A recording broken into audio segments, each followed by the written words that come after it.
오전 11시 22분입니다. 주문 피청구인 대통령 윤석열을 파면한다.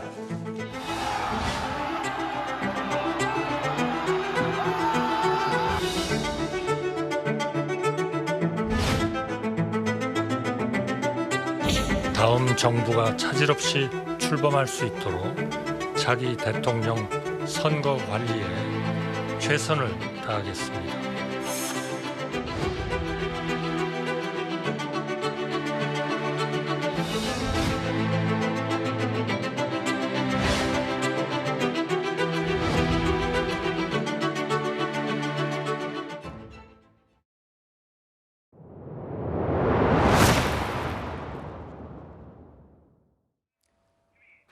네, 여러분 안녕하십니까? 채널A 뉴스특보 시작하겠습니다.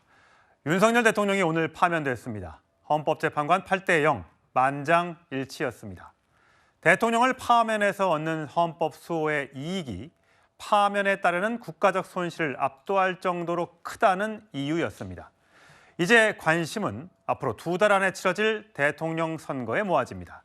차기 대선일 6월 3일 화요일이 유력해 보입니다. 먼저 한덕수 대통령 권한대행의 목소리 들어보시죠. 주권자인 국민 여러분의 뜻을 받들어 헌법과 법률에 따라 다음 정부가 차질 없이 출범할 수 있도록 자기 대통령 선거 관리에 최선을 다하겠습니다. 정부는 국민의 삶과 경제가 흔들리지 않도록 정부의 역할을 충실히 수행하는 데 혼신의 힘을 다하겠습니다. 네, 오늘 채널A 뉴스특보 함께해 주실 패널 4분 함께 소개해 드리겠습니다. 어서 오세요. 장미 대선이냐 모내기 대선이냐, 이제 6월에 대선이 치러지게 됐습니다. 선거관리에 최선을 다하겠다는 한덕수 권한대행이 느닷없이 국민의힘 조기 대선 후보로 떠오르고 있습니다. 일단 조기 대선이 언제 치러지는지 일정표를 먼저 살펴봐야 할 것 같습니다. 자, 4월 4일 윤석열 대통령 오늘 파면됐습니다. 14일쯤에 선거일이 발표될 걸로 예상이 되는데, 그렇게 되면 5월 10일부터 11일 사이에 후보 등록이 이루어지게 되고 5월 12일 선거운동이 시작되고요. 6월 3일 현재 대선이 치러지게 될 걸로 예상이 됩니다. 다만 그날 전국연합 학력평가, 그러니까 수능 예비평가가 있기 때문에 그날이 될지, 그날을 피해서 하게 될지, 그러니까 그날보다 앞서서 될지 아직은 정확히 알 수 없습니다만 그 인근이 될 것 같습니다. 자, 이종훈 평론가, 여러 사람의 하마평이 이제 나오기 시작했습니다. 국민의힘 후보만 해도 뭐 10명이 넘는다는 얘기가 나오고 있고요. 그중에 선거 관리를 해야 할 한덕수 대행이 적임자다, 뭐 이런 얘기도 있는가 봅니다. 네, 그렇습니다. 사실 근데 이게 낯선 일은 아닙니다. 권한대행은 언제나 후보의 물망에 올랐었거든요. 자, 고건 권한대행 생각을 해보시죠. 물론 고건 권한대행을 대통령이 파면 인용되지 않고 대통령이 돌아왔습니다. 하지만 고건 권한대행이 노무현 대통령이 직무정지 있을 때 굉장히 인기가 있었어요. 여권에서 후보 1위, 지지율 1위까지 올라갔던 적이 있거든요. 그런데 이제 왜 끝까지 못 갔느냐? 노무현 대통령이 복귀하면서 고건 권한대행에 대해서, 그러니까 다시 이제 총리가 됐죠. 총리에 대해서 굉장히 좀 견제를 한다는 듯이 좀 비판적인 태도를 취하면서 고건 총리가 사퇴를 하고 그러면서 이제 사라졌습니다. 황교안 권한대행 생각해 보시죠.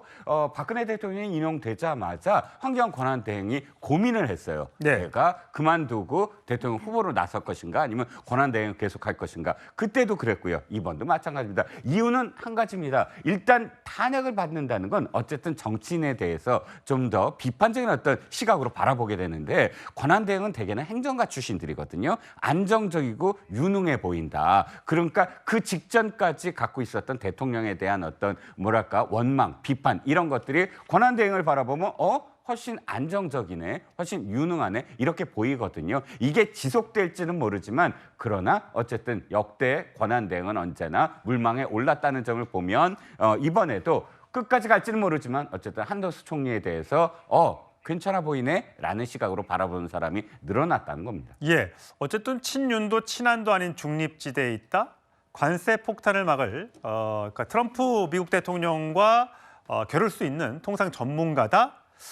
뭐 이런 등등의 이야기가 있어서 국민의힘 의원들 중에서 일부 한 총리를 대권 후보로 생각하고 있다. 이런 의견이 나오고 있는데 어쨌든 조기 대선을 관리해야 할 권한 대행이기 때문에 쉽게 결정하기는 어려울 것 같다는 얘기도 있습니다. 자, 서재현 부대변인. 네. 한덕수 대행이 나오게 된다면 친윤회, 그러니까 국민의힘에서 다수를 차지하고 있는 친윤계의 지원을 받게 되는 겁니까? 아니면 친윤 아닌 비윤의 지원을 받게 되는 겁니까? 저는 개인적으로 친윤의 절대적 지지를 받겠죠, 당연히. 왜냐하면 이제 윤석열 대통령을 그동안 보좌했는데 오직 예스맨으로 참모. 그러니까 다른 얘기를 한 적이 없으시거든요. 근데 계엄에 반대했다고 하지 않습니까? 그러니까 그 부분 또 계엄에 반대했다는 거 그 당일날 적극적으로 해야 되는데 본인의 입신양면을 위해서 그리고 본인의 어떤 범죄 행위를 벗기 위해서 그럴 오해가 있거든요. 그리고 말씀드렸지만 정말 대통령의 참모라면은 그때 반대한 것이 아니고 그걸 막았어야 되는 것입니다. 그러니까 막지 못한 것이고 더구나 대통령이 지금 탄핵이 돼버렸지 않습니까? 고건 총리나 황교안 총리는 좀 냉정하게 이해하면 대통령의 어떤 탄핵 관련 소추에서 상관이 없었지만 이 한덕수 총리는 관계가 있단 말입니다. 그렇기 때문에 개인적으로는 뭐 한덕수 총리의 어떤 연륜이라든지 경험은 지금 대통령 후보로서뿐만 아니라 대한민국의 자산일 수는 있지만 지금 현재로 봤을 때는 대통령 후보로서는 그리고 국민의힘 후보로서는 저는 굉장히 부적절하다고 보는 것이지만 다만 국민의힘 특히 친윤 쪽에서는 뭐 정말 후보가 없다면 그 대안으로 생각할 수도 있을 것 같습니다. 예, 과거 윤석열 대통령이 정치 경험이 없는 상태에서 영입돼 와서 대통령까지 당선이 됐었습니다만 또 탄핵돼서 나가는 상황에서 정치인 출신이 아닌 국민의힘 내부 출신이 아닌 또 외부인을 대통령 후보로 선출할 것인가 거기에 대해서는 미지수를 갖는 분들도 많이 계실 겁니다. 어쨌든 한덕수 대행은 노무현 정부 때 부총리도 했었고 국무총리도 했었고 이명박 정부에선 주미대사를 거쳤고 윤석열 정부의 초대 국무총리로서 오랜 기간 40년 넘는 공직 생활을 한 것이 장점이고요. 1987년 민주화 이후에 최장수 총리로 기억이 되고 있습니다. 그렇다면 만에 하나 한덕수 권한대행이 정치인이 된다면 그래서 대선 후보로 나간다면 전투력은 있는 걸까요? 화면으로 만나보시죠. 대한민국 총리 맞습니까? 네, 대한민국 총리입니다. 또는 우리 땅이라고 한 적 있습니까? 아니라고 한 적 우리 있습니까? 땅이라고 한 적 있어요? 아니, 없잖아요. 지금 의원님이 맨날 문제를 만들고 있는 거예요, 지금 아니에요. 예, 강준혜 대변인. 네. 뭐 일부 국민의힘 의원들 사이에서 나오는 얘기입니다만 네. 한덕수 추대로는 아니겠죠. 어쨌든 경선 등등을 치러야 될 테니까 가능성 있는 시나리오입니까? 일단 박덕흠 의원이 그러한 이야기를 하신 것으로 알고 있는데요. 저희 국민의 입장에서는 아직은 이런 이야기를 하는 것 좀 조심스럽다라고 먼저 말씀드리고 싶습니다. 대통령께서 어쨌든 탄핵 심판 과정에 있어서 파면 선고를 받은 것이 바로 오늘 오전 11시경이었는데 오늘 저녁에 뭐 지금 현재 국무총리를 추대한다는 등 경선에 대한 이야기를 하는 것이 굉장히 조심스러울 수밖에 없는 것이죠. 다만 지금 뭐 결국 조기 대선이 현실화되어 있는 상황에서 여러분들이 하마평에 있는 것이고 지금 이 상황에서 한덕수 국무총리에 대한 이야기가 나온다는 것은 그동안의 인품이라든지 능력 같은 것들에 대해서 많은 의원들께서 공감을 하고 계시기 때문에 나오는 이야기가 아닌가라는 생각은 듭니다. 사실 한덕수 국무총리가 저렇게 국회에서 작년 가을에 대정부 질문 과정에서 좀 강한 모습을 보였을 때 박지원 의원이 민주당 박지원 의원이 내가 알던 한덕수는 어디 가냐 이런 이야기를 하셨던 에피소드가 있었죠. 그랬더니 한덕수 국무총리가 저는 그대로입니다라고 이야기했었던 부분들이 있었는데 왜냐하면 과거에 노무현 정부 때도 국무총리를 했었고 어떻게 보면은 민주당과 지금 국민의힘 여야의 의원들 중진들과 두루 이제 그동안의 인품과 이런 것들을 인정받았다라고 볼 수도 있을 것 같아요. 근데 지금 뭐 추대라든지 이런 것들도 이야기하기가 좀 이른 부분이 있고 또 한덕수 국무총리 스스로도 어떠한 마음을 갖고 계실지는 모르기 때문에 조금 부담스러운 부분이 있습니다. 예. 사실 뭐 평안감사도 뭐 저 싫으면 그만이다. 뭐 이런 말이 있죠. 본인이 생각이 중요할 텐데 얼마 전에 했던 발언 한번 들어볼까요?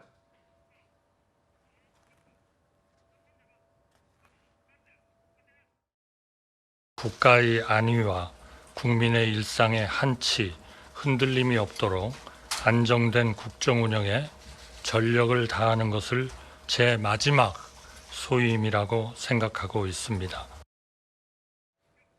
예, 한덕수 권한대행이 출마한다면 그렇다면 또 이 선거 관리는 또 누가 할 것인가? 최상목 대행이 할 것인가? 또 이런 부분에 대한 의문점이 남기는 합니다.